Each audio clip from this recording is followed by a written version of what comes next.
¿Qué tal amigos de Enfoque 360? Nos encontramos un fin de semana más. En esta ocasión me encuentro con grandes invitados. Estoy acá con mi compañero Andrés, que va a presentar al invitado. ¿Qué tal Andrés? ¿Cómo ¿Qué tal, estás? Giovanni? ¿Cómo estás? ¿Qué tal, seguidores de Enfoque 360? Estamos una vez más aquí en una entrevista y el día de hoy tenemos a un político, ¿no? Es parte de la gestión de la alcaldía de Lima. Nos encontramos con Lucho Milla, regidor Lucho Milla Soto. Él es regidor de Lima Metropolitana y preside la Comisión de Medio Ambiente, ¿no? ¿Cómo está, regidor? Bien, qué gusto, André, Giovanni, gracias por recibirme en este importante medio como es Enfoque 360 y para atender cualquier inquietud. Bien. Gracias a usted. Según tengo entendido, usted es parte también de la Comisión de Ética, de Economía y Seguridad Ciudadana. Así es, participo en esas dos comisiones. Ok, correcto. Y yo quería iniciar preguntándole cómo se dio su acercamiento al partido, cómo se dio su carrera hacia ser regidor, ¿no?, de la Municipalidad de Lima. Mucha gente de repente, bueno, más que todo hoy en día, se necesita gente que haga política de verdad, ¿no? Se necesita gente que esté dentro de un partido. ¿Cómo fue su experiencia? ¿Cómo ha sido usted para ser parte del partido? ¿Cómo ha llegado a ser regidor? ¿Nos podría comentar un poquito más? Bueno, en mi caso creo que yo nací en la política, ¿no? La cuna que me albergó fue política. Mi madre trabajaba en aquel entonces en el Congreso, también era secretaria del ministro de Educación cuando yo era muy pequeño, y desde niño me subía a una mesa y me hacía hablar. Tenía que dar discursos. ¿Qué hablaría? No recuerdo, pero hablaba algo, ¿no? O sea, ya desde entonces tuve esa formación. De ahí en el colegio siempre tuve liderazgo, siempre fui presidente de mi promoción, cosas así. En la universidad estuve en San Marcos, que es una universidad muy activa, pero para esto de joven yo estuve seguí mucho la Asamblea Constituyente del año 79, estuve siguiendo los pasos de Luis Bedoya Reyes, de Ernesto Alaizagrundi, los grandes líderes que tuvo el PPC. También tuve la oportunidad de ver a los grandes líderes del APRA. Fue una experiencia muy importante. Yo era muy joven, tendría todavía 16 años, pero me gustaba escuchar. Me iba al Congreso a escuchar todos esos debates de la Asamblea Constituyente del 79. Teníamos el bloque izquierdista que siempre planteaba pues la revolución, el cambio. Hugo Blanco, Ledesma, que aún cuando uno podía discrepar con ellos, pues si comparamos a lo que tenemos ahora, eran señores políticos, ¿no? No, hay algo de qué hablar. Podría haber diferencia de ideas, pero habría debate, y un debate muy alturado, un debate. A Hugo Blanco, que era el radical, si comparamos con lo que hemos tenido después, pues era un maestro, ¿no? Si lo comparamos con Bermejo, ¿no? Con Bermejo, con Pero, el Castillo, o sea, no hay punto de comparación, ¿no? Era gente que tenía claras sus ideas. Lógicamente no eran las mejores, siempre nosotros pensábamos que las mejores ideas eran las de inversión, las del progreso, ¿no? La que daba libertades al ser humano a desarrollarse. Siempre hemos sido socialcristianos. Yo desde aquella época ya me inclinaba al socialcristianismo, ¿no? Desde muy joven. Luego, bueno, estuve en San Marcos, donde más bien la corriente era de izquierda. Ahí me tocó estudiar en San Marcos en la época del terrorismo. ¿Usted es economista? ¿No? Soy economista. Me tocó estudiar en San Marcos en la época del terrorismo. Veía cómo llegaban encapuchados, nos pedían plata, etcétera. Querían imponer sus ideas. Incluso los cursos que nos daban en San Marcos al comienzo eran un lavado de cerebro. Materialismo dialéctico, economía marxista, tenemos que leer El Capital, filosofía marxista. Pero en mi caso, como ya tenía formación y otro, también fui criado en una iglesia, estuve 3 años internado de niño, o sea, tenía formación social cristiana, entonces me era fácil repeler ese lavado de cerebro, ¿no? ¿Y cómo fue su experiencia? Porque ser parte de San Marcos y recibir toda esta información, ¿y cómo, en qué momento usted pudo haber dicho, ok, esto no está bien? O sea, ¿en qué momento pudo haber discernido en qué? Bueno, yo lo tenía claro porque antes de llegar a San Marcos, de estudiante de colegial, yo iba a la Asamblea Constituyente. Entonces ya me había formado, ya había escuchado a Bedoya, había escuchado a todos cómo discutían, qué planteaban, tenía muy claro qué planteaba cada corriente política. Y lógicamente mi fe cristiana también se imponía. Cuando yo llego a San Marcos y lo primero que dicen Dios no existe, yo era el abogado de Dios, empezaba a discutir con todos, con los mismos profesores, debatía esos temas. Luego, cuando empezaban los cursos de filosofía, materialismo dialéctico, también yo tenía una buena formación en social cristianismo, le discutía lo mismo. venía la economía marxista, los tomos del Capital, perfecto, tú me estás diciendo del origen del capital, pero no me estás diciendo cómo funciona, cómo se desarrolla y cómo crece el capital, ¿no? Entonces, desde muy joven tuve esos debates. Me pasé todos los 5 años en San Marcos, 6 años, con las huelgas que habían, que en ese tiempo eran frecuentes, me pasé los 6 años discutiendo con todos mis profesores, ¿no? Pero nunca me desaprobaron, o sea, siempre iba avanzando. Después tuve una experiencia, también postulé a la de Lima, ingresé a la de Lima y estuve estudiando ingeniería en simultáneo con San Marcos. Bueno, ahí tuve la otra experiencia. En estudios generales te enseñaban de todo, era un abanico. La verdad que entendía el marxismo mejor en la de Lima que en San Marcos.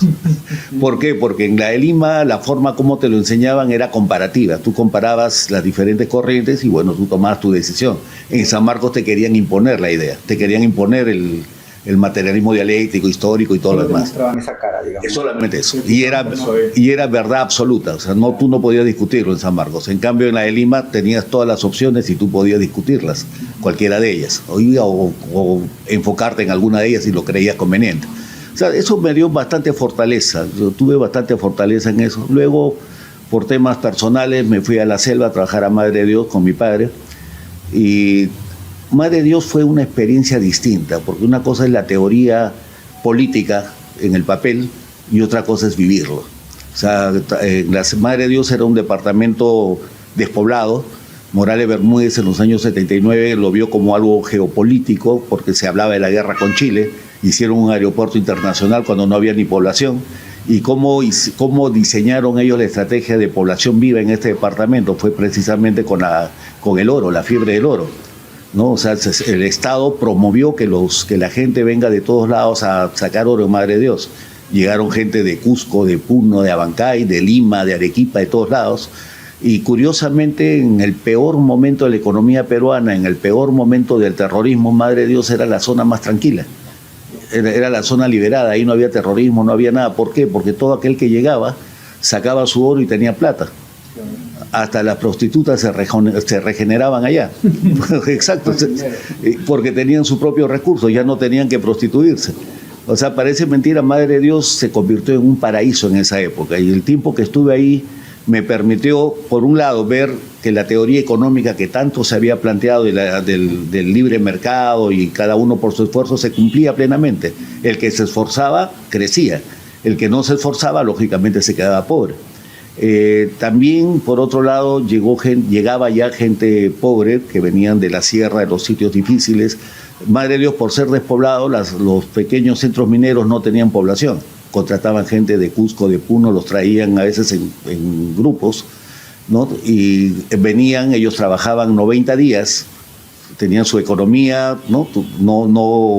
El campamento minero les daba alimentación, les daba vivienda, les daba todo, no muy lindo que digamos, un poco difícil la zona, pero el trabajador no gastaba, así que almacenaba su plata en 3 meses y volvía a su pueblo ya lleno de plata, ¿no?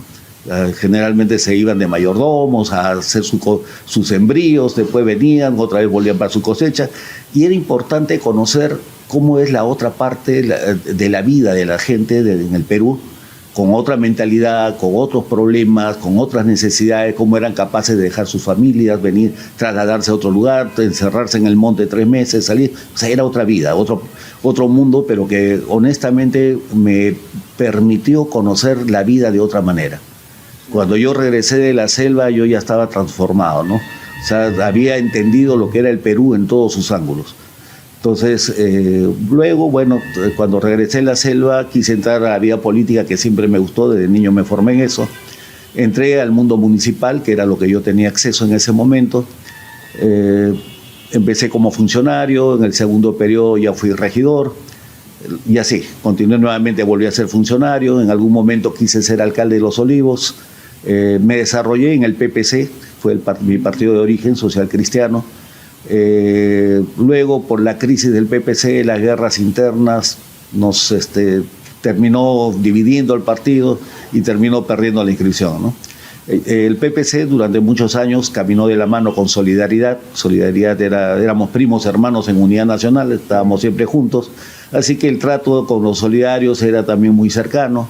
Entonces, Ahí se dio su salto. Cuando Renovación surge como Renovación, era la continuación de Solidaridad, ya yo conocía a Rafael, conocía a mucha gente y bueno, no fue difícil dar el salto, ¿no? Prácticamente éramos la misma familia social cristiana. Luego, bueno, mi intención en realidad en esta última vez era ser alcalde de Los Olivos, no era mi intención ser regidor de Lima, pero a veces pues las decisiones políticas no las toma uno, el mismo Dios creo que mueve el escenario, el ajedrez se mueve de otra manera. Terminé en Lima contra lo que yo aspiraba, pero sin embargo no me arrepiento porque es una experiencia distinta. O sea, una cosa es enfocarse y preocuparse en la problemática de tu distrito, que puedes quererlo, llamarlo mucho, pero otra cosa muy diferente es enfocarse en la problemática de toda una ciudad donde hay realidades diversas. Tenemos una Lima que es tradicional, histórica, tenemos una Lima moderna como Surco, Miraflores, San Isidro, ¿no? San Borja, tenemos una Lima emergente en los conos, Lima Norte, Lima Este, Lima Sur, ¿no? Que cada uno tiene características diferentes. Lima Norte tiene mucho de la gente de la zona norte del Perú, Lima Sur tiene la característica de la gente del sur del Perú, Lima Este igual de la Sierra Central. Entonces, cada una de estas limas incluso tienen características y particularidades diferentes de cómo se han desarrollado. Unas más ordenadas que otras con más invasiones, con más desorden. Lo que tenemos en común es de que todo Lima ha crecido por, lo podríamos decir, el esfuerzo de los vecinos, el esfuerzo de cada uno de ellos. Y esto ha hecho de que en gran parte de Lima exista la autoconstrucción, o sea, no han habido licencias de construcción, cada uno construyó como pudo y como quiso. Y lamentablemente hemos visto muchas casas, por ejemplo, en los bordes de los ríos, o que estuvieron en su momento a 20, 30 metros del río, pero el río erosiona y te va llegando al nivel de la casa y las pone en peligro, por ejemplo, ¿no? Vemos en los cerros construcciones, a veces uno dice, oye, ¿cómo llegó el material de construcción hasta allá? Porque son zonas empinadas y complicadas, pero ese es el esfuerzo de los limeños, el esfuerzo de los peruanos, ¿no? Han vencido diferentes retos, han vencido diferentes circunstancias para poblar esta ciudad muy compleja, pero el que no ha caminado en el mismo ritmo ha sido el Estado. O sea, el Estado no ha tenido la capacidad de brindar los servicios en el mismo ritmo de cómo ha ido creciendo. La ciudad de Lima, por ejemplo, no tiene en este momento, tenemos un atraso de por lo menos 50 años en cuanto a infraestructura de transporte, ¿no? O sea, el tránsito en Lima es increíble, cómo se detiene en un lado, se detiene en otro, 2 horas para ir de un extremo de Lima a otro, a veces hasta 3. Y eso te tiene una pregunta muy interesante, que es el metropolitano. En los conos, principalmente, que es el lugar donde usted nos está comentando, hay un problema de que a cierta hora punta hay unas colas inmensas, ¿no? Así es. Y según entiendo, el metropolitano no está operando al 100%, o sea, creo que tiene una licencia de prueba hasta ahora, hace como 7 años, si es que no me equivoco. Así es. Entonces, ¿cómo se está manejando esa gestión? Porque aún faltan más recorridos, los buses necesitan mantenimiento. Lamentablemente, el metropolitano, que fue un proyecto de Lima, ha dejado de ser de Lima y ahora pertenece a la ATU. Entonces, Lima ya no tiene ese manejo de cómo manejar esta situación, porque tenían un contrato que efectivamente, como tú lo has manifestado, ni siquiera ha empezado a funcionar en toda su plenitud, ¿no? Y los carros que entraron a prueba ya están envejecidos, no hay en este momento la renovación, entonces la ATU es quien tiene ahora que dar una solución a este problema. Lamentablemente la ATU nos está demostrando en el tiempo que no tiene la capacidad no tiene los reflejos ni la capacidad de reacción inmediata. Porque este no es un tema complejo, este es un tema que tiene que simplemente ponerse de acuerdo en los términos contractuales y que hagan la innovación que corresponde. O sea, Lima, por ejemplo, está proponiendo, ya ha implementado lo que es la ampliación del metropolitano hasta Caraballo, ¿no? Pero la ATU, no, que me falta acá, que te falta una pulga acá, te falta otra ahí, no hay cuando empieza a funcionar como debe ser. Burocracia. Y no hay los carros, la cantidad de vehículos que deberían haber. Ahora no podemos tampoco detenernos. La Municipalidad de Lima, como Lima, tiene que crear la infraestructura. Por ejemplo, ahora tenemos proyectado continuar desde la avenida Metropolitana hasta José Granda la vía para el Metropolitano, ¿no? ¿Para qué? Para acelerar, porque si tú vas de Lima Norte al centro, ves que el tráfico es increíble. Tupac Amaru, Panamericana Norte, Universitaria, está completamente congestionada. Entonces, una vía rápida más por la Universitaria va a facilitar enormemente, va a agilizar. pero la pregunta es, ¿vamos a tener al metropolitano en capacidad de tener los vehículos y de atender esta demanda? Ese es el otro problema, y eso ya no le corresponde a Lima, sino a la ATU. A Lima lo que le corresponde es la infraestructura, que es lo que estamos trabajando y estamos apostando. Ahora, si la ATU no tiene la capacidad de que el metropolitano funcione, bueno, pues se tendrá que ver que sean otro tipo de vehículos que funcionen, pero tiene que funcionar. Lima tiene que tener mayor infraestructura de vial para que puedan movilizarse tanto los vehículos de transporte público como el transporte normal. Respecto, digamos, al área que usted maneja, que es la Comisión del Medio Ambiente, ¿cierto? Así es. Bueno, si bien es cierto, este año no ha habido, digamos, el tema de los huaicos, ¿no? Como luego el año pasado, con esto del ciclón Yaku, que afectó bastante, ¿no? A la población, más que todo la población aledaña a los cauces del río, ¿no? Digamos, algo que sí se rescata de la gestión de Rafael López Aliaga es, digamos, el programa del voluntariado que hubo, ¿no? Que si bien es cierto es un programa que ya venía de gestiones anteriores, pero que digamos no se vio tanto el trabajo de repente por el tema de que no hubo digamos una emergencia como la hubo el año pasado, ¿no? Digamos, hubo zonas en que la población refería de que hace 30 años no hubo un huaico, ¿no? Entonces nos agarró prácticamente así, ¿no? Entonces, ¿qué acciones está tomando la Municipalidad de Lima, digamos, para este tipo de emergencias? Sabiendo que Lima en sí es una zona altamente sísmica, digamos, como usted refiere, ¿no? La infraestructura de muchas de las viviendas no estaría preparada para un desastre natural, ¿no? Entonces, digamos, en el área que usted maneja, ¿cómo están viendo eso, no? Bueno, nosotros en primer lugar, una de las grandes preocupaciones que tenemos son por los ríos, ¿no? Porque los ríos, por un lado, en un supuesto cambio climatológico que tengamos una inundación de los ríos, bueno, no estamos preparados. Ya vimos el año pasado cómo los desbordes malograron, por ejemplo, en el caso de Ceneguía, todas las casas, todos los huertos, toda la actividad comercial, turística que había ahí. Punta Hermosa destrozado completamente.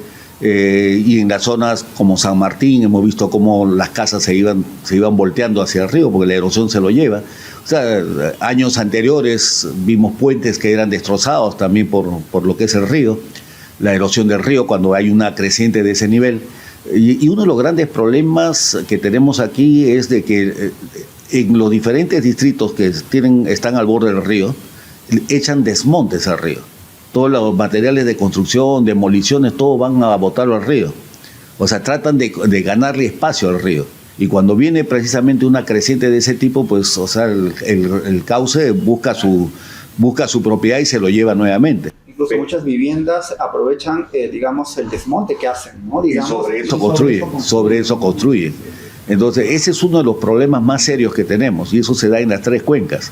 Entonces, aquí, bueno, este es un tema que tienen que trabajarlo conjuntamente las municipalidades distritales, que deberían tener control sobre los que están al borde de la cuenca para que tengan control de que no haya ese arrojo de materiales en el río. La Municipalidad de Lima Metropolitana, que tiene que trabajar, no puede trabajar sola, tiene que trabajar de la mano con el gobierno central, por cuanto tiene que haber una descolmatación permanente de los ríos. Y en esto de la descolmatación, por ejemplo, para este año, que felizmente no ha habido la creciente que se esperaba, la mayoría de los recursos se lo dieron a la ANA. O sea, Lima tuvo muy pocos recursos para hacer descolmatación. Todos los recursos que tuvo lo aplicó, del gobierno regional de Lima entró y hizo lo que tenía que hacer. Se acabaron los recursos que le asignaron, el resto le asignaron a la ANA y la ANA no hizo nada. La gran preocupación era qué hubiera pasado si realmente hubiéramos tenido las crecientes que se esperaban. Gracias a Dios no se dieron. ¿Qué le dio este presupuesto a la Autoridad Nacional del Agua? O sea, entre, digamos, las acciones que toma esta institución, ¿es eso lo que usted dice, digamos? Quien toma la decisión es el gobierno. El Ministerio de Economía es quien decide a quién le da los recursos, ¿no? A quién le da, en qué proporción y en qué cantidad. El ANA, bueno, supuestamente es el órgano nacional responsable de las cuencas. Entiendo que por su nivel de especialidad le dieron, pero el tema es de que no tuvieron la capacidad de ejecutar los recursos que le dieron y no hubo el tratamiento, la descolmatación que debió haber habido, no en los momentos oportunos en todo caso. Gracias a Dios no hubo la creciente que se esperaba, porque si no la cosa hubiera sido fatal. Claro, claro, ese es el punto, ¿no? O sea, que lamentablemente se utiliza recursos digamos, en acciones, o se le da a ciertos organismos que no hacen ese trabajo que se tiene que hacer, ¿no? Que no tienen la rapidez para hacerlo. Exacto. Y ese es uno de los grandes problemas del gobierno central.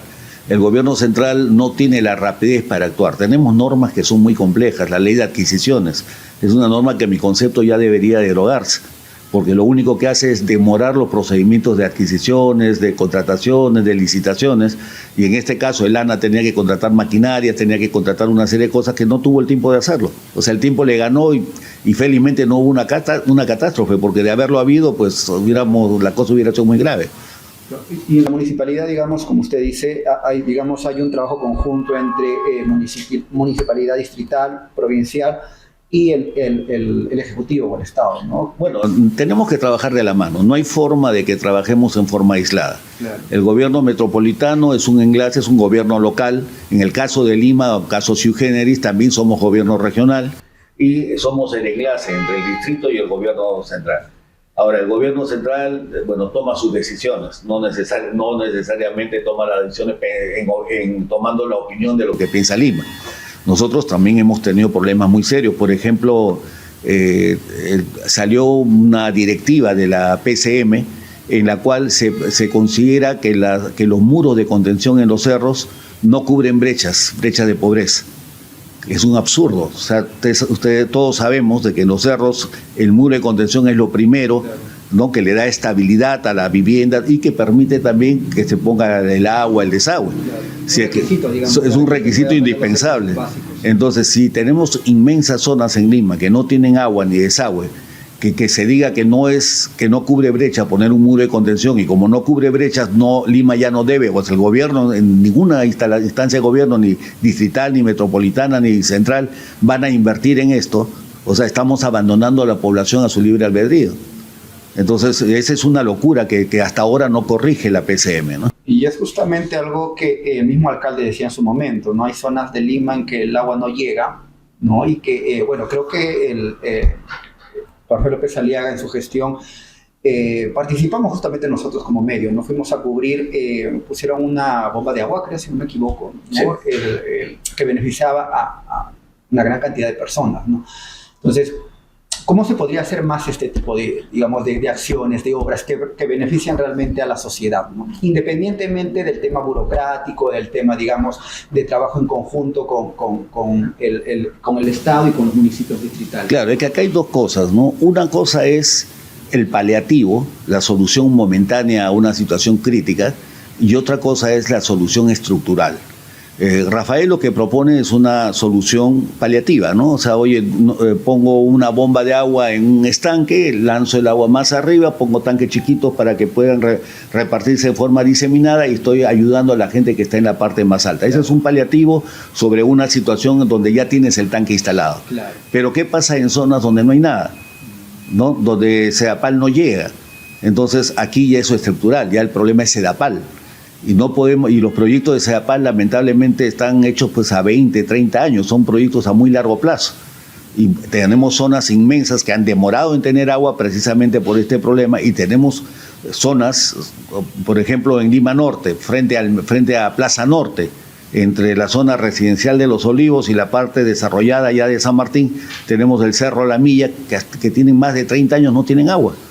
La población vive ahí sin agua, sin desagüe, si hubiera bien en condiciones desastrosas. Sí, ¿no? Y así como ahora te estoy hablando de un sitio céntrico, imaginemos pues claro, en Villa María, en Caraballo, en Puente Piedra, en Comas, hay sitios que son extremos, ¿no? Director Gestión, ¿cuántos proyectos como este ha ido ejecutando a lo largo del año hasta ahora? No te puedo decir cuántos, pero sí Rafael está trabajando fuerte en poner este tipo de proyectos pequeños para tratar de alcanzar el agua donde ya existen estos tanques. Lo que yo llamo la atención, un poquito aprovechar la entrevista, es la lentitud de Sedapal, ¿no? O sea, no podemos, Sedapal tiene que llegar lo más rápido posible. Tenemos zonas donde faltan avenidas, faltan calles. La gente ve, por ejemplo, había un lugar en Villa María donde hasta los pozos escépticos revientan y se va todos los excrementos se van a la pista, ¿no? Y no hay pista, sino es como una trocha. Entonces tiene que hacerse todo un trabajo. Pero la Municipalidad de Lima no puede invertir porque Sedapal todavía no ha hecho el agua, el desagüe. Entonces, ¿por qué? Porque si pones pista, pones todo lo que tiene que poner, eso se va a tener que reventar después. Entonces, bueno, ya se hizo un convenio con Sedapal para que bueno, le permitan a Lima que ponga pues los tubos que son de desagüe, etcétera, para que en algún momento Sedapal, cuando haya terminado su trabajo, lo conecte ahí, de manera que se pueda avanzar con la pista. Ya eso va a ser una gran ayuda, pero estamos hablando de un solo lugar. Por ejemplo, en el norte, en Caraballo, tenemos las lomas de Caraballo, donde tienen el mismo problema. O sea, no puede poner, hay una tremenda pista que une Puente Piedra con la parte de las lomas, y no pueden ejecutar la obra porque Sedapal no ha hecho tampoco los desagües ni las cañerías. Entonces, si se hace la pista, después eso se va a quebrar cuando se tenga que implementar. Y si vemos la extensión, en este caso esta avenida La Peruviana de las Lomas, la extensión ya es inmensa. La otra es más pequeña, se puede manejar, pero esta ya es inmanejable. Entonces, no podemos desarrollar si todo el Estado no camina al mismo ritmo. O sea, no podemos, Lima no puede correr solo y el Estado está retenido. O sea, el Estado también tiene que acompañar. ¿Cuál es el problema para el Estado? ¿Burocracia, corrupción, falta de capacidad técnica? De todo un poco. Corrupción, ya sabemos los niveles de corrupción que hay en el Estado. La burocracia, oye, tenemos cantidad de normas que ya ni funcionan, que se contradicen entre sí. Una ley de adquisiciones que es desastrosa, que es una traba en realidad para desarrollarnos. O sea, tenemos muchas normas que tienen que ser revisadas, corregidas y anuladas, ¿no? Lamentablemente por todos lados es una traba. El Estado no corre al mismo ritmo. Entonces, la Municipalidad de Lima estamos tratando de utilizar los mecanismos, ¿no? Y también nos ponen trabas. Por ejemplo, para el proyecto de Rafael del endeudamiento de 4.000 millones de soles para ejecutar las grandes obras, salió el Ministerio de Economía con una ley que ya existía, porque Rafael lo planteó en mérito a las leyes que existen. No está inventando nada nuevo, no está pidiendo una ley para mí, es lo que las normas permitían. Sin embargo, salieron con un decreto de urgencia y dijeron, no, Lima no se puede sobreendeudar. ¿Pero por qué si las normas anteriores sí te lo permitían? Solamente porque a alguien caprichosamente se le ocurrió decir que no. Pero usted, como economista que tiene experiencia en estos temas, ¿cómo se maneja? Porque según entiendo, la calificación a nivel país ha bajado. No recuerdo qué calificadora nos bajó la calificación, pero Lima es un presupuesto aparte, ellos se pueden sobreendeudar. El presupuesto que está pidiendo para infraestructura, ¿cómo lo maneja? A ver, Lima, ¿y en cuántos años también? Porque cuando él salga, ese presupuesto va a quedar ahí. Lima tiene su propia economía, ¿no? O sea, es un análisis económico propio que tiene, independiente de los indicadores a nivel nacional. Ahora, ¿cuáles son los indicadores? Son los ratios que tienen, ¿no? Cuánto tienes de utilidad, cuánto tienes de endeudamiento, cuánto tienes una serie de elementos que se van manejando. Lima maneja diferentes fuentes de recaudación: impuesto predial, impuesto de alcabala, impuesto automotriz, ¿no? Arbitrios, ¿no? Tienes diferentes formas de recaudación. El endeudamiento no se está haciendo sobre todos los ingresos, se está haciendo solamente sobre dos fuentes de ingresos, que es el impuesto automotriz y la alcabala. O sea, el predial va a seguir ingresando, los arbitrios van a seguir ingresando, Foncomún, las transferencias del Estado también van a seguir ingresando. Entonces no es que Lima se va a quedar sin dinero, Lima va a continuar con su dinero. Se está usando el alcabala y el impuesto automotriz, ¿para qué? Para acelerar todas esas obras que, como digo, tenemos más de 50 años de retraso en infraestructura vial, para tratar de cumplirla, para tratar de que Lima sea más rápida, de que ustedes cuando van de su casa a su trabajo puedan ir y volver con rapidez, de que una persona que sale para ir a la universidad no tenga que pasarse 2 horas en el camino, o 3 horas de ida, más 2 horas de vuelta. Estamos hablando de 4 horas perdidas. Un estudiante que pierde 4 horas en el ómnibus, en el vehículo, pues es fatal. Para un trabajador igual, ¿no? Entonces, lo que se requiere es que Lima tenga toda la infraestructura necesaria, no solamente para dar una mejor calidad de vida a los vecinos, sino también para agilizar el ritmo económico de la ciudad. Porque también estamos hablando de que los productos lleguen más rápido a su destino, estamos hablando de que la actividad económica de transporte, etcétera, sea más fluida. Las personas sean más productivas. Exacto, las personas también sean más productivas. O sea, estamos ganando por todos lados. O sea, lo que hablamos de endeudamiento, si lo medimos como costo de oportunidad, realmente es mínimo.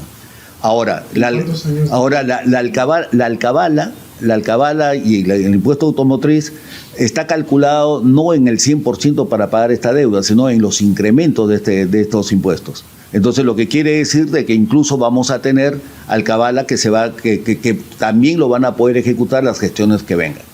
Entonces, es un endeudamiento a mediano plazo, sí, es largo, es cierto, nosotros ya no lo vamos a ver, lo va a ver las gestiones que vengan, pero está estructurado de manera tal que Lima no se queda sin recursos. Y por eso justamente las calificadoras que han evaluado la norma que decía que los gobiernos subnacionales, como llámese regiones o gobiernos metropolitanos, puedan endeudarse siempre que cumplan una calificación internacional, que la tenemos. Entonces, mientras hay esa calificación, ¿qué significa esa calificación? Que tenemos la solvencia para poder subsistir y para poder pagar ese endeudamiento. No solamente pagar, sino seguir cumpliendo las funciones. Estoy tocando ese tema, ¿no? Si bien es cierto, se ha hecho un estudio económico, digamos, que es viable este tipo de acciones que se está tomando, ¿no? El endeudarse a largo plazo. Pero vemos también que hay un grupo político, ¿no?, que viene atacando constantemente la gestión del alcalde, ¿no? Sabemos, digamos, estos grupos que tienen los medios de comunicación, tienen, digamos, el poder político también, el poder judicial, ¿no? Y sabemos quiénes son, no los vamos a nombrar ahora, pero siempre hablamos de ellos todas las semanas, ¿no?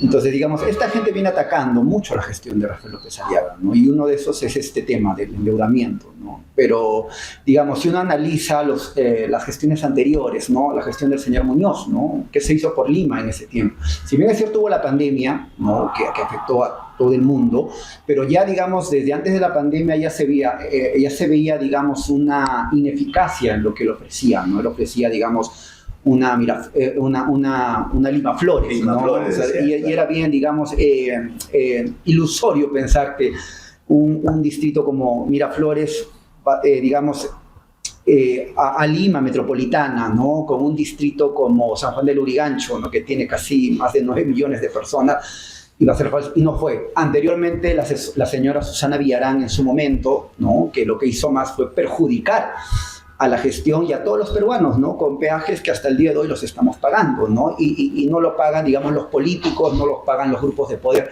lo paga el pueblo, lo paga la gente, ¿no? Entonces, Rafael López Aliaga es muy crítico con esto, ¿no? Y él, digamos, en su lucha, digamos, por cortar esto, ¿no? O sea, estos contratos, digamos, fraudulentos, corruptos que hubo, pero mientras más ataque se da por parte, digamos, de querer acabar con esto, este grupo político ideológico lo ataca más, ¿no? Entonces, ¿cómo haríamos, digamos, las personas, ¿no?, en su caso, como autoridad, ¿no?, para, digamos,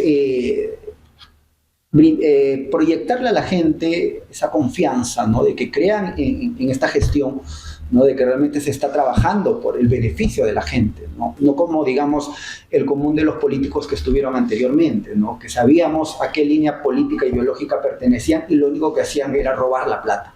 Así es. Entonces, usted como parte del equipo de Rafael López Aliaga, ¿no?, o sea, ¿qué mensaje le da a la gente, a nuestros seguidores que nos están viendo, ¿no?, que como le vuelvo a decir, ¿no?, o sea, cada semana nosotros hablamos.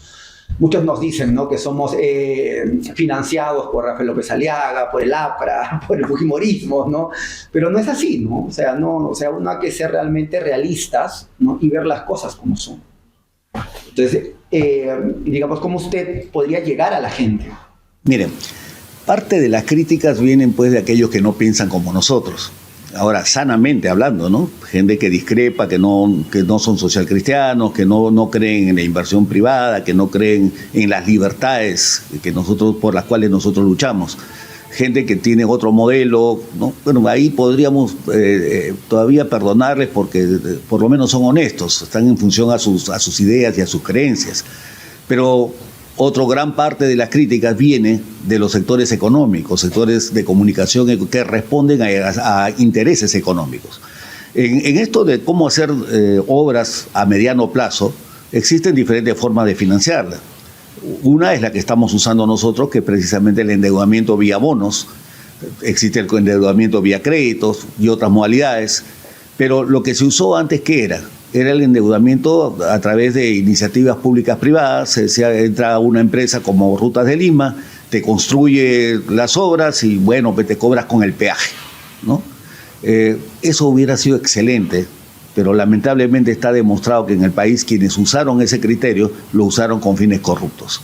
Y tenemos el problema con Rutas de Lima, tenemos el problema con OAS, donde ha habido una corrupción abierta, son millones de soles que han entrado por corrupción, que Susana Villarán lo ha declarado, lo ha aceptado. Lo que nosotros no podemos entender es cómo el Poder Judicial, habiendo declarado Marcelo Odebrecht y así habiendo declarado Susana Villarán, hasta ahora no está sentenciada.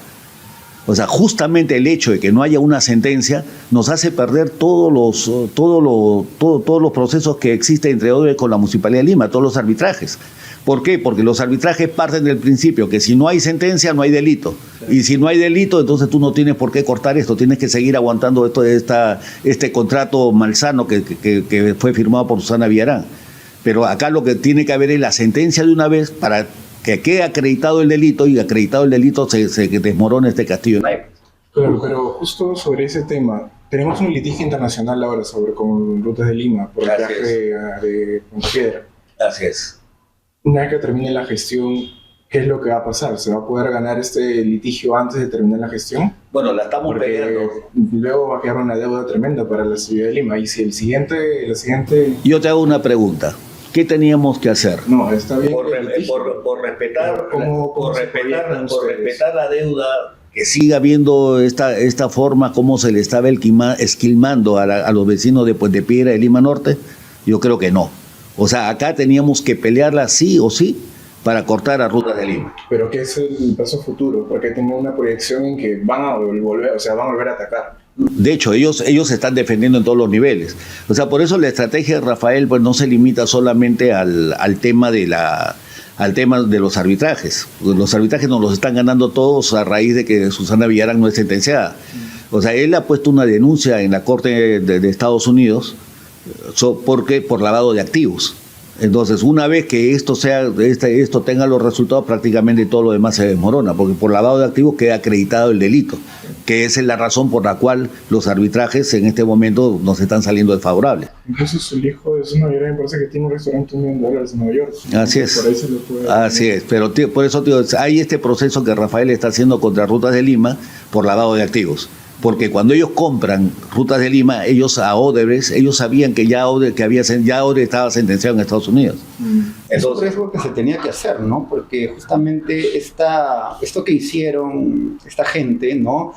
Fue muy planeado, ¿no? O sea, ellos sabían, digamos, los resultados que iban a tener, ¿no? Y obviamente, si no entraba López Aliaga o hubiera entrado cualquier otro candidato, difícilmente hubiera hecho este tipo de... Lo que pasa es que este tipo de enfrentamientos tienen que tener la decisión. Exacto. ¿Por qué? Porque hay intereses de por medio. Tenemos un sector de la prensa que ataca, ¿por qué? Que anda diciendo, no, pero vamos a deber un montón de plata, no ha debido hacerse esto. O sea, había que dejar a Rutas de Lima que siga haciendo lo que quiere. O sea, es imposible. Claro, porque te estás prestando al juego de ellos, ¿no? ¿Y cuántos millones se lleva Rutas de Lima sin haber invertido? Claro. O sea, sin mayor inversión. La inversión ha sido mínima y los millones que se llevan son fuertísimos. Se llevan en arbitraje, porque en la época de la pandemia el gobierno dijo que no se pague el peaje, hemos tenido que pagar penalidades. ¿Y cuántos son las penalidades? Son millones. Entonces, ¿por qué? Porque el contrato que le hicieron a Rutas de Lima era como un guante a la mano. Era a su medida, como ellos lo querían. Entonces, y lógicamente iba a ser así porque hubo corrupción, pues. O sea, al haber millones de por medio en coimas, lógicamente el contrato fue hecho para que sea como ellos querían. Y la consecuencia de eso la estamos viviendo ahora. Entonces, vamos a volver a utilizar ese mecanismo, no puede ser. O sea, lo único que nos queda es lo que se está haciendo, un endeudamiento directo, como se está manejando. Ahora, el que se tiene que pagar, es mejor pagar lo que corresponde, lo que puedes calcular que vas a pagar, y no pues un contrato corrupto donde vas a terminar pagando cada vez que a ellos no les guste algo porque el contrato está a su medida. Claro, porque digamos, indirectamente haría solo la continuidad, ¿no? Digamos, así tú no estés de acuerdo, pero si no cortas eso y sigues con eso, o sea, los resultados van a ser lo mismo. Es como, digamos, que uno quiera... plantar un árbol o una planta en un terreno infértil, ¿no? Que sabes que a la larga, pues... Claro, es gastar pólvora en gallinazo. O sea, nosotros tenemos que hacer lo que se ha hecho, tener decisión en primer lugar. Rafael en eso ha sido decidido. O sea, yo con la corrupción no pacto. Como con Castillo, yo no le doy ni la mano. ¿no? O sea, la posición de Rafael en este sentido es drástica, pero es lo correcto, porque si somos condescendientes a la corrupción, vamos a terminar mezclados en ella. Claro. Si somos condescendientes a este tipo de cosas, vamos a terminar igual que ellos. Villarán no hizo mayor obra. Lo poco que hizo fue a costa de todos estos signos de corrupción. Muñoz no hizo nada. O sea, prácticamente pasó por el gobierno municipal solamente para pagar sueldos altísimos a gente que ni trabajaba, empleados fantasmas y muchas cosas más, pero resultados para la ciudad hasta ahora no hay. Producto de todo esto tenemos más de 50 años de retraso en infraestructura vial. Para que se aprueben los Panamericanos en Lima, que tenemos una gran infraestructura porque tuvimos el 2019 los Panamericanos, ¿qué se discutía? ¿Qué es lo que decía Paraguay? Oye, pero Lima es una ciudad intransitable. En Lima el tráfico es horrible. No tienen razón. Y es cierto. Entonces, ¿cuál ha sido el compromiso del gobierno metropolitano y del gobierno nacional? Que van a crear las condiciones para que esto pueda ser superado en el plazo indicado. Entonces, eso va de la mano con el plan que tiene Rafael. El tren eléctrico también es algo que demora hace... Eso es peor todavía. Por eso digo, todas las cosas que vienen del gobierno pues son desastrosas, ¿no? Claro. Ahora se nos viene, por ejemplo, el puerto de Chancay. Y Lima Norte, por ejemplo, no tiene la avenida Cantacallao, no hay el intercambio vial, tenemos el tráfico que se atora en la primera entrada de PRO, o sea, es un desastre. Se nos viene el puerto de Chancay, se nos viene la carretera del centro de Canta, que viene de la sierra, y no tenemos culminado la unión de esta avenida con Callao. Entonces, por ejemplo, ahí eso va a ser una bomba de tiempo. Lima Norte se nos viene ahorita. Ahora, el resto de Lima está en la misma. Y para eso se necesita inversión y dinero, ¿no? Entonces, si no hay un financiamiento, si no hay un dinero, pues... Si no hay recursos, ¿cómo no hay recursos, no se puede hacer nada. Claro. Digamos, otros programas que hizo la gestión de Rafael López Aliaga es el tema de la arborización, ¿no? De todo Lima, ¿no? Con el programa del voluntariado. Otro programa fue el de las ollitas comunes, ¿no? Que está beneficiando bastante a los sectores más vulnerables, ¿no? Si bien es cierto, como usted dice, ¿no? El tema del apoyo es paliativo, ¿no? No es que con eso se solucione o se erradique la pobreza, ¿no? Pero justamente empieza de eso, ¿no? O sea, darle ese apoyo paliativo a las personas y también ofrecerles, digamos, una mejor calidad de vida con el tema de fomento del trabajo, con la seguridad ciudadana.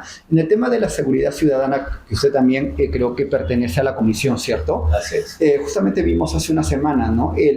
Siguió las donaciones de motos. Y aparte el secuestro de una mujer, ¿no? Que está siendo muy mediático, ¿no? Creo que es una entrenadora de un gimnasio que hasta ahora la tienen secuestrada, ¿no? Y que vemos que pareciese, ¿no? Que estos grupos criminales actúan con total impunidad, ¿no? Que inclusive que lleva una semana y la policía parece que no tenía ese. No, la misma familia ha pedido que la policía no se meta. Claro. Ellos prefieren pagar y que suelten a la chica, ¿no? O sea, caemos en lo que piden los delincuentes, ¿no? O sea, llegamos a tal punto pero que se muestra la desconfianza del propio ciudadano hacia la policía, claro. Si nosotros supiéramos que tenemos una policía eficiente, lógicamente, si secuestran a un familiar nuestro, inmediatamente creemos en la policía. Obviamente. Pero si sabemos que no hay esa eficiencia en la policía, yo prefiero pagar y que rescaten a mi familiar antes que la maten o le pase o que la torturen, ¿no? ¿Cuál es el problema real? ¿La policía o el sistema judicial que los termina soltando? A ver, si nos vamos al tema de la seguridad tiene tres componentes que son claves, ¿no? Uno es la prevención, que es lo que le correspondería formalmente al serenazgo. El otro es ya el control de la criminalidad, que es lo que le corresponde a la Policía Nacional. Y el final es la sanción, que es lo que le corresponde a la Fiscalía, al Poder Judicial, al sistema penitenciario. Pero ¿qué tenemos? ¿Cuál es nuestra realidad? Preso que entra a la cárcel, desde la cárcel están controlando la mafia. Gran parte de estos secuestros, estas cosas que se dan son dirigidas desde las cárceles. Los capos están en la cárcel como si estuvieran en un búnker y de ahí están dirigiendo todos estos actos de criminalidad. Presos que caen en la fiscalía, no hay pruebas suficientes, afuera. Presos que la fiscalía los denuncia, pero que no los sentencian oportunamente, por exceso de carcelería el Poder Judicial también los libera. O sea, ¿qué está funcionando mal? Es el sistema judicial, todo el sistema. O sea, para que una persona sea sentenciada, o sea, tiene que haber demasiadas pruebas. O sea, tenemos un sistema que es demasiado, ¿cómo lo llaman? Que es muy protector del delincuente. Sin embargo, si un policía para repeler un ataque mata a un delincuente, ahí mismo se va a la cárcel. Claro, o sea, tenemos un sistema que está diseñado al revés, y ahí estuvieron todos los caviares. Este ha sido un problema de los caviares. Ellos han generado este tipo de sistema. Y tenemos un sistema judicial que no funciona, un sistema de fiscalía que no funciona. Ahora, Serenazgo y la policía, por la necesidad, empiezan a trabajar juntos. El patrullaje integrado y una serie de cosas. Llevan a los delincuentes a la fiscalía, los están liberando, ¿no? O sea, entramos a un círculo vicioso. Pero vemos un poder judicial que está más enfocado en temas políticos, como la Junta Nacional de Justicia, que en vez de sancionar a esos jueces, a esos fiscales, ahorita estamos jugando su tema de puta de poder. Es que la política ha sido judicializada. ¿Y judicializada por quién? Por los caviares. Ellos han diseñado todo este sistema, esta junta, todas estas cosas lo han diseñado los caviares. Y ahora estamos viviendo las consecuencias. O sea, ellos tienen una capacidad tal de manejar o de cambiar la realidad que los terroristas eran héroes, eran luchadores, ¿no? Y más bien los militares eran los abusadores, los malos. Chavín de Huántar fueron denunciados recién hace poco, han salido de un tremendo juicio desde los años 2000. O sea, es increíble que nuestro sistema se haya pervertido de tal manera que el malo se vuelve bueno y el bueno se vuelva malo. Y esa es una de las cosas que nos está afectando ahora en el tema de la seguridad ciudadana. Y el reflejo es que el propio ciudadano no quiere cuidar a la policía. Lógico, por ejemplo, el Serenazgo va con su varita. ¿Qué va a hacer contra alguien que le sale con una pistola y lo liquida? Claro. Entonces, un Serenazgo solamente para mover al policía tampoco tiene lógica. Lo único sí nos sirve pues como prevención, ¿no? O sea, hacen su patrullaje, están mirando, si ven algo comunican para que ya venga la policía a intervenir. Pero eso implica que la policía tenga que estar conectada también al Serenazgo. El patrullaje integral es cuando van juntos, pero cuando no van juntos, ¿no? Las cámaras, por ejemplo, deberíamos... Yo no entiendo por qué el gobierno no decide invertir en cámaras en toda la ciudad. Es indispensable. O sea, ¿por qué estamos esperando que cada distrito tenga que pedir como limosna al Ministerio del Interior para que el Ministerio del Interior evalúe su proyecto, si es bueno o malo, y bueno, le dé una propina para ver qué hace? Y si lo hace bien, bien, y lo hace mal, lo hace mal. Cuando el gobierno debería tomar la decisión inmediatamente de implementar cámaras en todos lados. Se ha dicho, por ejemplo, se ha hablado de lo que es los estados de emergencia. Se han decretado estado de emergencia en algunos distritos y las Fuerzas Armadas nunca han entrado. O sea, la policía sigue igualito, entonces ¿para qué lo hemos declarado en emergencia? ¿Qué lógica tiene? Ahora, tenemos también el problema migratorio. ¿Qué acciones se está tomando para tener un control de la migración? Oye, hay venezolanos que son de primera, son gente decente, profesionales y todo, bienvenidos. Pero ¿qué hacemos con los malos? ¿Por qué les permitimos que sigan paseándose y haciendo daño en el país sin que nadie haga nada? Pero hay un problema también en las fronteras, ¿no? Porque hay muchas coladeras del Perú. Por eso, el problema migratorio que no hay control. El Perú no tiene control en las fronteras. Pueden votarlo y vuelven a entrar otra vez. ¿No? Por eso, es un problema de descontrol, ¿no? El Perú lamentablemente tiene muchas deficiencias y es al gobierno central al que le falta pues liderazgo, le falta iniciativa. Y justamente, digamos, hablando de estos personajes lumpescos, ¿no? Los caviares, usted mencionaba, ¿no? Que cómo ellos han venido pervirtiendo la política desde el año 2000 prácticamente, ¿no? Un tema, digamos, en el que también el alcalde Rafael López Aliaga, digamos, hizo la batalla, o está haciendo la batalla, es en estos sitios que aparentemente no son lugares de memoria para las víctimas, entre comillas, del terrorismo, pero que en el fondo son... El ojo que llora. Exactamente, justamente ahí va la pregunta, ¿no? O sea, son lugares de apología al terrorismo, ¿no? El lugar de la memoria, ¿no? Que cuando uno va, lo primero que ve es que, lo que primero que te dicen es que no hubo terrorismo, sino hubo conflicto armado, ¿no? Y sale, digamos, una imagen de Abimael Guzmán bien internado, ¿no? Como si fuera un líder, y por el otro lado a Fujimori prácticamente tratándolo como genocida, ¿no? Como genocida, como entonces, y volviendo al tema del ojo que llora, ¿no? El alcalde Rafael López Aliaga mencionó de que ese monumento debería derruirse, ¿no? Y ahí se debería, digamos, crear... La verdadera héroes y víctimas. Claro, o independientemente de eso, no hacer algo más productivo, ¿no? Un lugar deportivo, un lugar, digamos, que la gente pueda ir, o realmente un lugar que se haga verdadera, digamos, conmemoración a las víctimas del terrorismo, ¿no? Entonces, ¿cómo va ese tema, digamos, de este lugar? Según tengo entendido, no se puede porque ahora es patrimonio cultural. El gobierno lo protege. O sea, por eso digo, acá este es un problema ya de convicciones, ¿no? Desde la época de Toledo, desde Paniagua, ¿no? Con García Sayán y toda esta gente que se puso al lado, tomaron una estrategia de destruir todos los valores que defendían la democracia, que defendían el sistema en el cual está demostrado que es el que mejor funciona. ¿Qué es lo que hacían ellos? Como dices tú, convirtieron a los militares en los delincuentes y los terroristas eran al contrario, los héroes que luchaban por la población. Entonces, lógicamente, como vieron terroristas muertos, el ojo que llora, pues, ¿no? Y salió la famosa Comisión de la Verdad, que la historia la reescribió al revés, ¿no? O sea, el malo era bueno y el bueno era malo, o sea, una perversión completa de la historia. Y producto de eso tienes el ojo que llora, tienes otros elementos más que el Estado todavía los mantiene, que el Estado todavía los protege. Rafael efectivamente pidió destruir eso, pero el Estado todavía lo sigue manteniendo. Entonces yo creo que acá lo que tiene que haber ya es convicción, ¿no? O sea, tenemos que trabajar fuerte en el entendimiento de la población, de los jóvenes, los vecinos, para que se reescriba la historia como realmente es.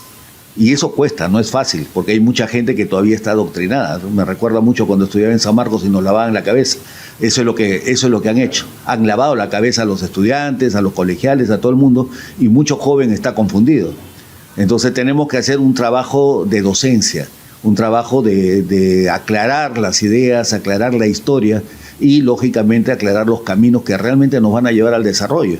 En estos últimos años, lamentablemente, desde Pedro Castillo, bueno, ya desde atrás, recordemos que todavía con Alan García teníamos un crecimiento de 8 o 9%.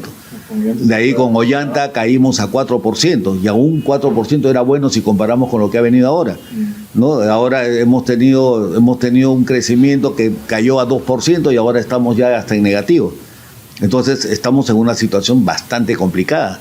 Se tiene que difundir a la población cuáles son las políticas que realmente permiten a una economía crecer y cuáles son las políticas que al contrario nos tiran abajo. Es como en un hogar. Cómo se debe manejar la economía del hogar, cómo debe ser la política de ahorro, cómo puede ser una política de endeudamiento, cómo puede ser una política de inversión dentro del hogar. Lo mismo se tiene que hacer a nivel país, porque si estamos pensando que el Estado tiene que dar todo y el Estado no genera nada y tampoco nadie genera para el Estado, entonces vamos a estar en la crisis de siempre. Y eso es un poco lo que los caviares han pervertido en nuestra sociedad. Usted como economista, digamos, aprovechando tenerlo acá, ¿no? Digamos, el Perú es visto internacionalmente como un caso muy especial, ¿no? Porque en Perú hay más de un 70% de informalidad, ¿no? Y siempre lo hubo, ¿no? Pero aún así tuvo una economía muy estable, ¿no? O sea, digamos, en su percepción o en su área económica, ¿cómo ve esto? ¿A qué se debe esto, no? Que un país con tanta informalidad tenga una estabilidad económica. Bueno, la estabilidad viene por las variables macroeconómicas y tiene mucho que ver con la inversión en la minería, con la inversión que se hizo en la irrigación de las zonas del norte, que ahora son centros productivos, donde el Perú es ahora un gran exportador de productos agrícolas. Entonces, todo esto nos ha generado una estabilidad, bueno, y el manejo también de la política monetaria, que viene siendo estable desde la época de Fujimori hasta la fecha. O sea, la política monetaria se sigue manteniendo. Ni Pedro Castillo cambió al presidente del Banco Central de Reserva, ¿no? Entonces, esa estabilidad monetaria y esas inversiones que se hicieron en su momento han permitido que el Perú crezca enormemente y que le dé cierta estabilidad. Ahora, lo que sí el Perú no ha logrado es lograr que este crecimiento genere pleno empleo. Entonces, al no generar pleno empleo, lo que ha habido más bien es un incremento en el comercio en diferentes aspectos y esto más bien ha generado la economía informal, ¿no? No ha habido la capacidad de formalizar a estos sectores, que no es malo que la actividad que realizan, lo que está mal es que están al margen de la formalidad y eso más que una debilidad del ciudadano, creo que es una debilidad del gobierno de no tener la capacidad para formalizarlos.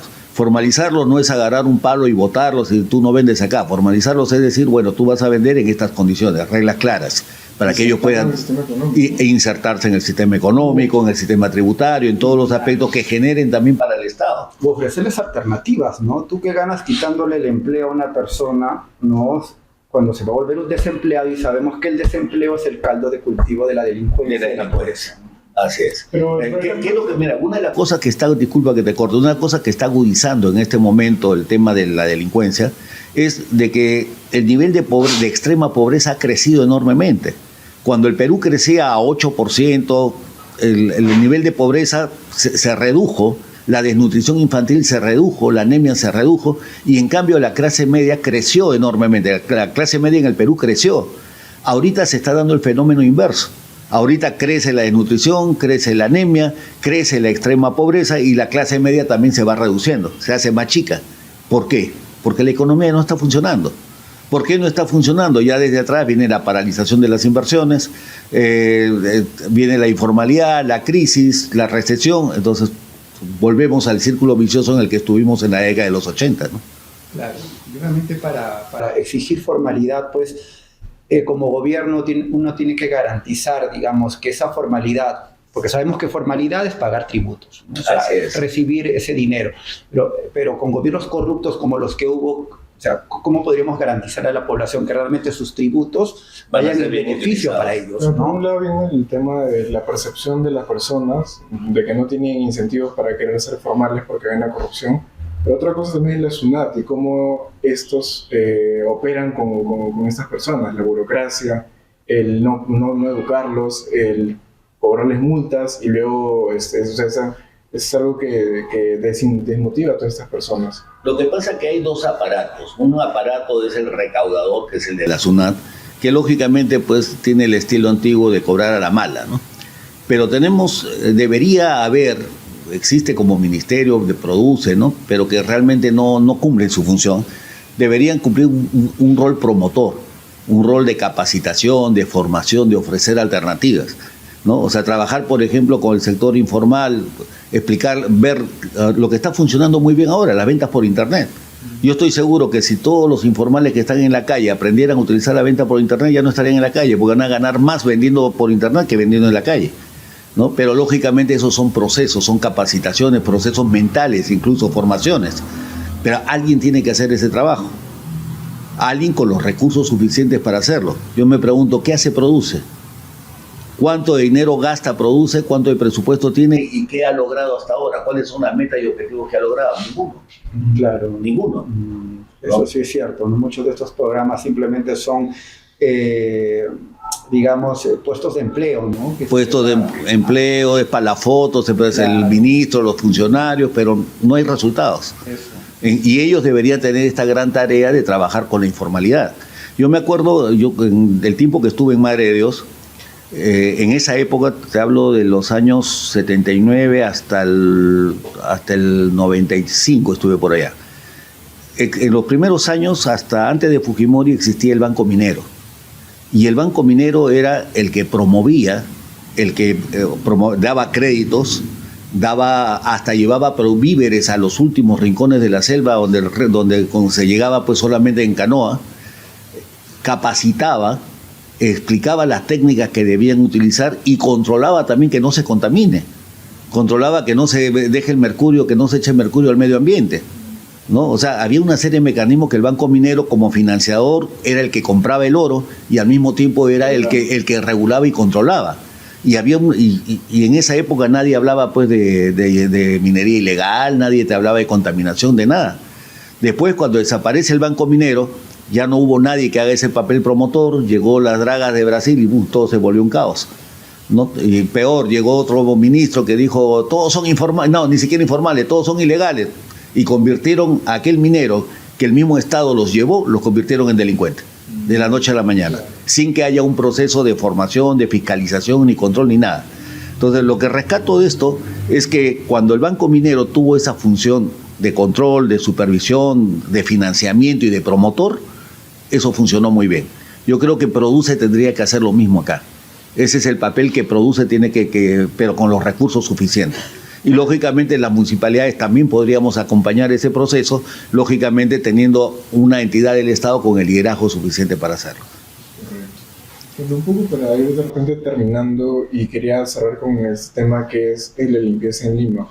Por ejemplo, vemos distritos que yo asumo que por distrito es que se maneja esto, ¿no? Pero, ¿qué es lo que se está promoviendo desde la gestión de López Aliaga? Porque hay distritos que tienen mucha contaminación. En el centro de Lima hay lugares donde sí están limpios y otros donde no tanto. Se ve bastante todo lo que es la contaminación, el botar de basura, calles que parece que nunca les han limpiado.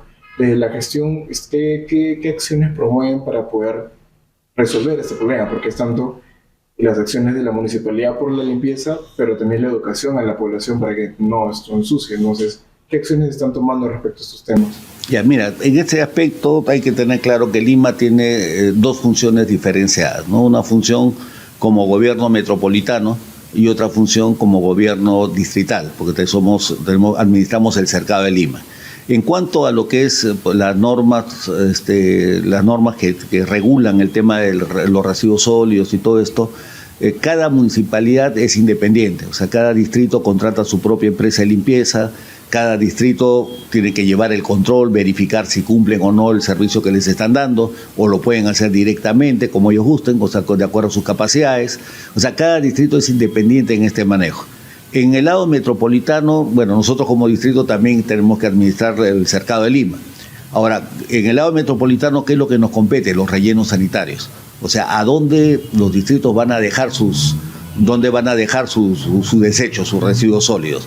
Por ejemplo, hace algún tiempo, el año pasado, ¿no? Todavía el relleno sanitario de Zapayal, que no era un relleno, era un botadero. La gente vivía alrededor y venían todo el mundo a dejar su basura amontonado y no había el tratamiento ni nada por el estilo, una contaminación increíble. Nos vimos obligados a tener que cerrar ese relleno sanitario. Igual, la prensa, algunos alcaldes salieron en contra, pero se tomó la decisión correcta, porque no podíamos permitir que más de 100.000 familias vivan en medio de tremenda contaminación. Ahora, Lima en este momento ha hecho ya un cambio de las empresas que llevaban todos estos servicios. Había una licitación, recientemente se ha dado la buena pro y se entiende pues que con los nuevos términos de referencia que se han puesto en las bases, la calidad de los servicios tiene que mejorar, tanto en el tema de los rellenos como en el servicio de recojo de residuos sólidos que nos corresponde en el cercado de Lima. Los distritos, cada uno tiene que administrar su función, porque le corresponde, ¿no? La norma le da la responsabilidad a cada uno de ellos. Y Lima, lógicamente, a través de los rellenos, pues tiene que también mejorar las condiciones para que ellos puedan sacar estos productos, ¿no? Ahora, se quiere implementar un mecanismo de reciclaje, de mejora de economía circular y utilización de estos recursos. Ese es un proceso un poco largo porque hay que concientizar a la población, pero hacia eso apuntamos, ¿no? Eso es lo que se está buscando. ¿Y cómo funciona exactamente esa limpieza en Lima? Porque vemos que mucha de la contaminación termina en el mar.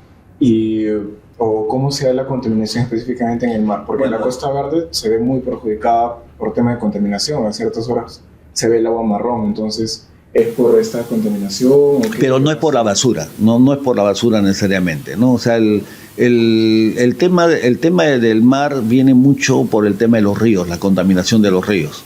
Y ese es justo uno de los temas que les hablé al comienzo, la gran preocupación que tenemos en la contaminación de los ríos. Hay buzones de Sedapal que terminan en los ríos. Hay fábricas que dejan todo su desperdicio, lo echan al río. Desde la minería, de las zonas altas de Lima, también que dejan sus relaves en los ríos. Entonces el río se contamina. Y toda esa contaminación, aparte que hay gente que también echa su basura a los ríos, sus excrementos a los ríos. O sea, todo eso es una conjunción de contaminación que finalmente llega en el mar. Y a ciertas horas y en ciertos momentos se ve pues el mar también afectado, ¿no? Pues como usted mencionaba, ¿no? Digamos, en este caso el organismo, la ANA, que debería encargarse de descolmatar estos ríos, ¿no? Y no lo hacen, entonces eso es un peligro, ¿no? Justamente en la comisión en la que yo presido estamos analizando en este momento estos temas. Estamos justamente tratando de organizar podríamos llamar una convención en la cual participen todas las instituciones del Estado involucradas. También vamos a convocar a los órganos internos de la Municipalidad de Lima y a los gerentes de gestión ambiental de todas las municipalidades de Lima.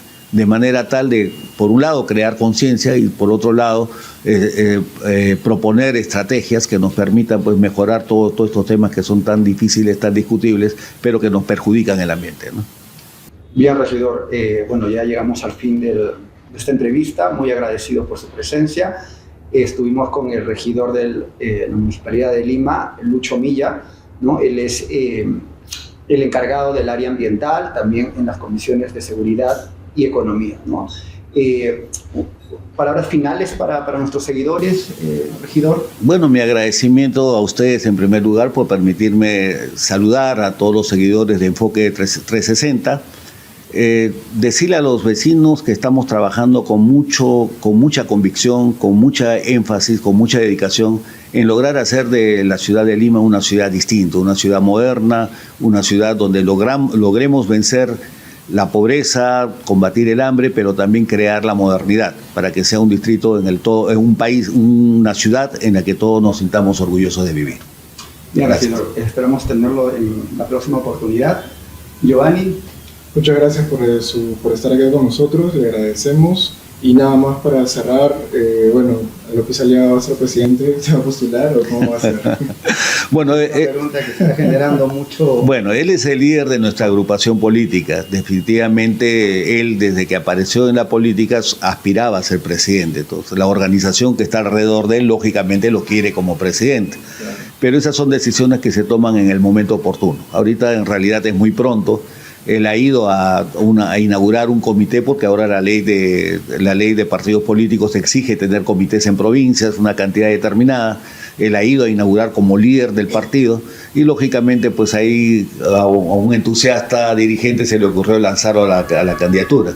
No creo que sea el momento de lanzarlo, creo que todavía tenemos mucho que hacer como gestión, todavía vamos a trabajar fuerte en la gestión y ya en el momento oportuno se tomarán las decisiones y creo que sí, él sería un gran presidente, ¿no? Pero creo que para la ciudad de Lima lo que le interesa es que primero avancemos en lo que estamos trabajando. Muchas gracias, seguidores de Enfoque 360. No se olviden de seguirnos en Instagram, TikTok, Twitter, YouTube, Facebook. Y nos vemos hasta la próxima semana. Muchas gracias. Hasta luego. Gracias a ustedes. Cuídense, seguidores.